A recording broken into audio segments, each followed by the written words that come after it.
The competition almost never sleeps, especially in China. It's a very fierce and competitive space.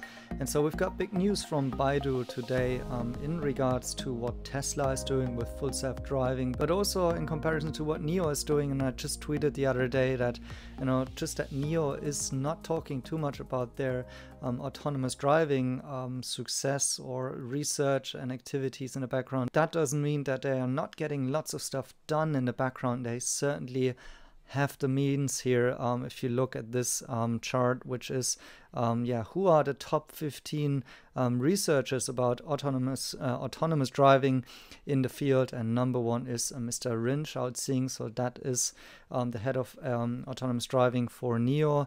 Another one here, previously the guy who just left Tesla, Andrew Carpathy.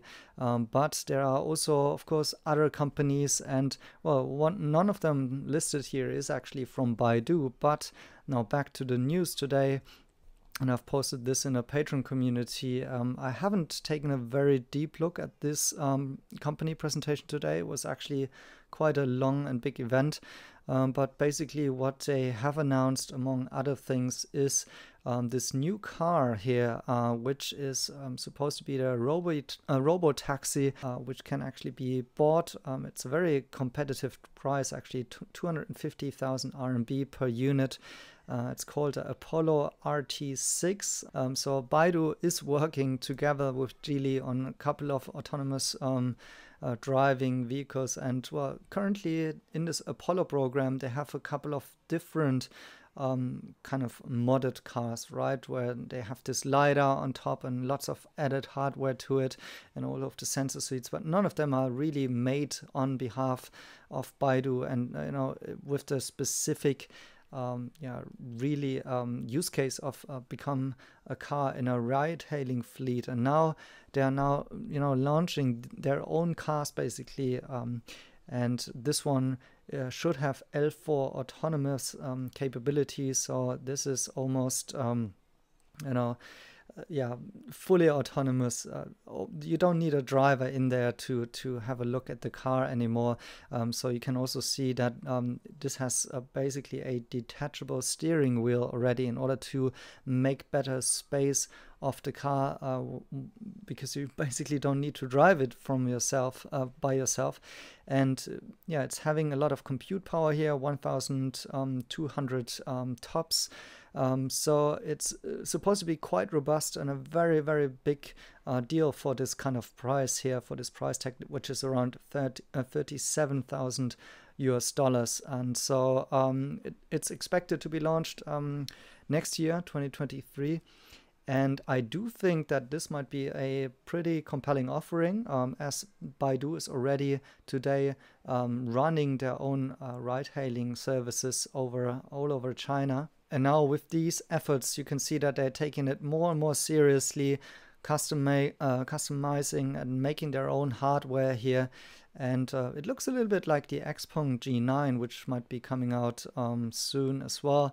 But we can certainly say actually that the autonomous driving functionalities of these vehicles by Baidu should actually be better than what is currently in the market, even better than what Tesla is doing right now, even with the FSD beta, because of course that is having a different approach. Tesla has the approach that it's vision-based and should be able to work in even a new spot and field, whereas the Baidu approach seems to be more depending still on geofencing, on HD mapping, and so forth. But on the other hand, you can see that Baidu is already using their current cars in the field where people are paying for being driven around in an autonomous way. So it's quite the difference in terms of where they are and what the bigger vision and the ultimate goal is. And so we certainly need to have a look like how Baidu is entering this field, from the very beginning, not as an automaker per se, but bringing their autonomous driving technology here into commercialization. And so I thought that is quite big news to share. It shows that Baidu is actually taking this very, very serious and is actually a pretty interesting competitor here to those more OEM-sided services. And so Yeah, here you can see the video of those remodded cars that I'm saying that Baidu is currently using, but now with this new hardware, you can see it's designed from inside out with much better functionality, much better design, and still very much triggered or custom made towards this use case. So let me know in the comments, what do you think about this approach?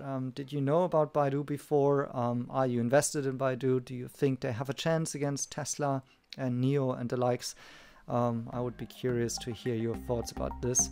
And then thank you guys for watching, and see you in the next one.